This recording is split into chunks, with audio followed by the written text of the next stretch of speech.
Estamos de volta com o Hora da Saúde. Hoje o nosso convidado, Dr. Firas Eldrubi, ele que é coordenador do Núcleo de Obesidade do Serviço de Assistência ao Colaborador do Hospital de Amor, e também aqui meu parceiro de programa, Dr. Leonardo de Paula Almeida, ele que é o coordenador das Unidades Básicas de Saúde de Barretos. Assunto de hoje, obesidade. Vamos direto ao ponto da hereditariedade. A gente pode dizer que obesidade é hereditária? Também é um fator.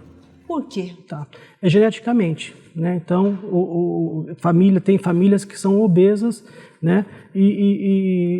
Metabolismo, você já ouviu falar de metabolismo lento, metabolismo mais acelerado? Então, tem gente, isso tem um fator genético também. Dá pra gente mensurar esse fator genético? Não dá. Não dá? Não dá para mensurar. E eu queria saber também quais os impactos para o Sistema Único de Saúde provocados pela obesidade. Isso é fundamental. Um paciente obeso tem um custo muito maior para o sistema, para o serviço de saúde. Ele, quando tem algum problema a nível de internações, são pacientes que costumam ter uma demanda maior lá dentro da internação, ficam mais tempo internado. Então, isso é um custo a mais. Outra coisa em relação à questão do paciente obeso, é um paciente que ele tem que ir mais vezes à unidade, ao serviço de saúde, ser acompanhado de mais perto. Isso faz com que ele acabe dedicar mais tempo a esse cuidado, então o que afasta ele das suas, às vezes, atividades produtivas, trabalho, por exemplo, ou às vezes ele abre mão de tudo só pela questão da produtividade dele. Isso aí é um prejuízo. É um paciente que, como eu falei, tem ainda um mercado voltado para eles muito restritivo.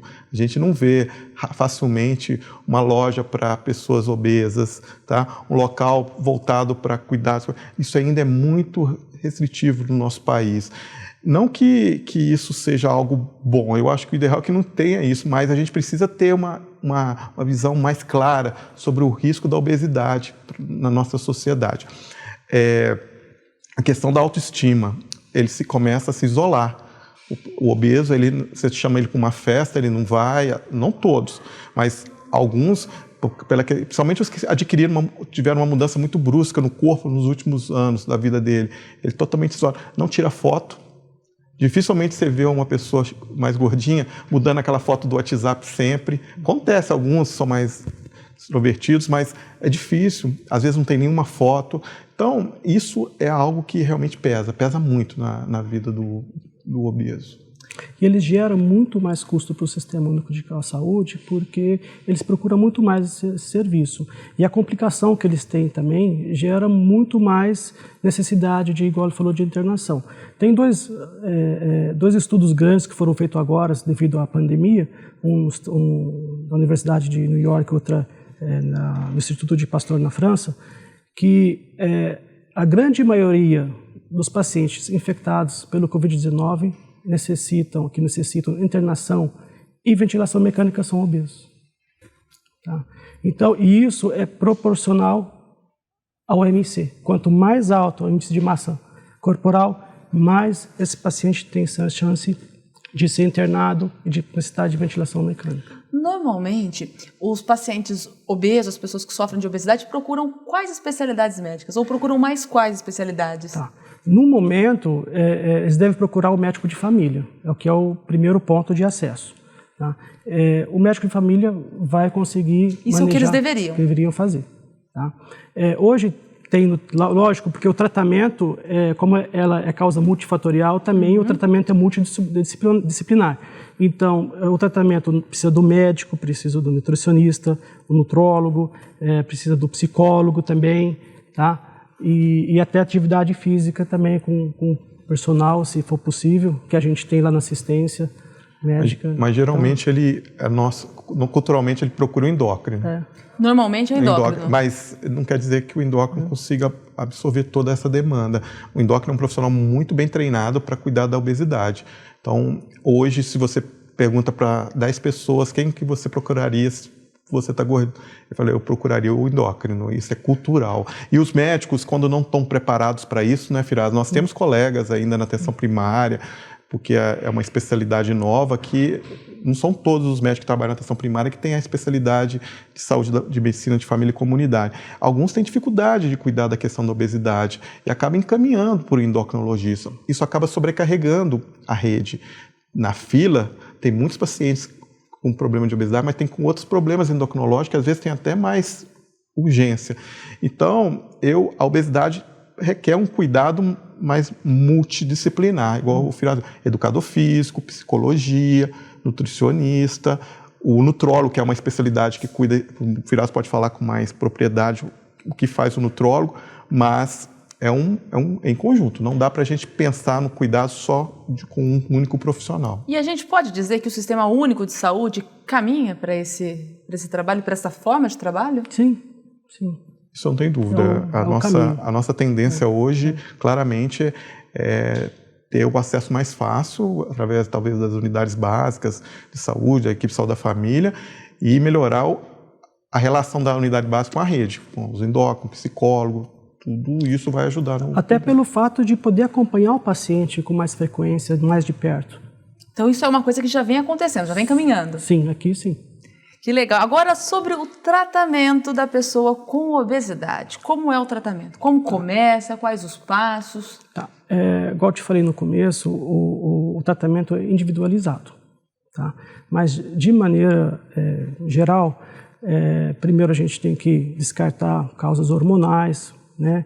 E o tratamento envolve a parte da saúde mental, envolve a atividade física e a grande maioria é preciso ser feito mudança de estilo de vida, que também entra a alimentação correta.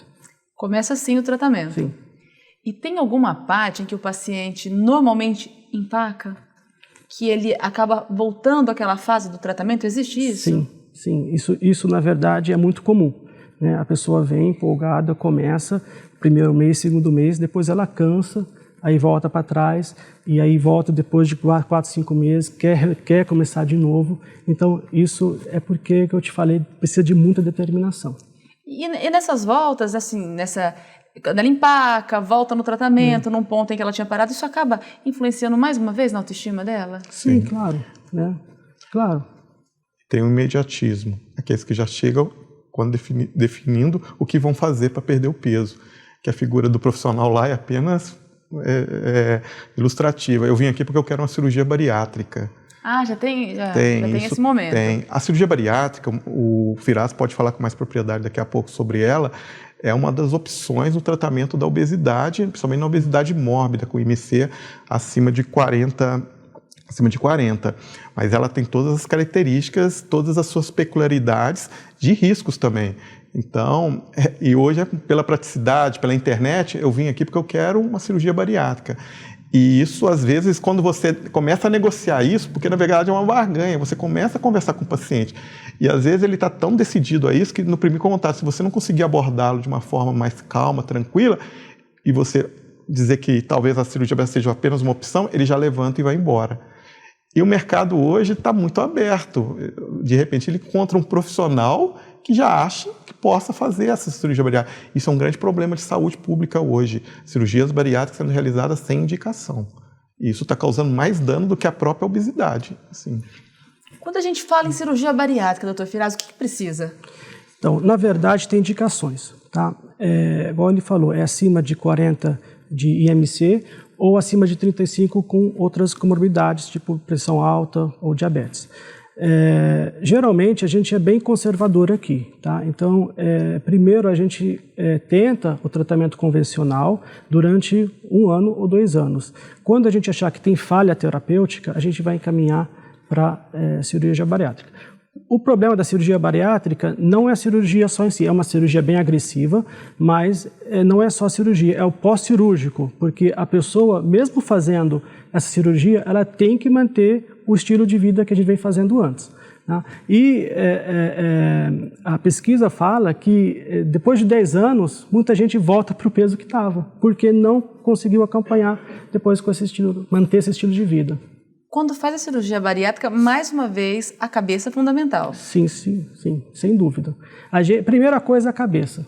Tá? A pessoa tem que ter determinação, tem que saber o que ela quer e tem que ter essa força de vontade. Quando um paciente se predispõe a fazer a cirurgia bariátrica, ele precisa passar por um psicólogo também, por uma ajuda com outros profissionais? Sim, é multidisciplinar. Então, ele passa comigo primeiro, aqui estou falando da assistência, a gente vai encaminhar para o psicólogo, que talvez também vai passar pelo psiquiatra, tá? Vai passar com o nutricionista, que vai acompanhar o pré e o pós, né? E vai passar com o cirurgião bariátrico.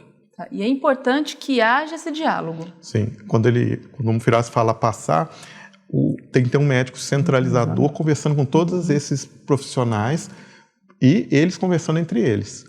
Aí você imagina num centro em que você tem 50 obesos, 5 profissionais e os 5 tendo que conversar ao mesmo tempo sobre esses 50. Tem que ter uma ótima articulação. Por isso é importante a figura do nutrólogo.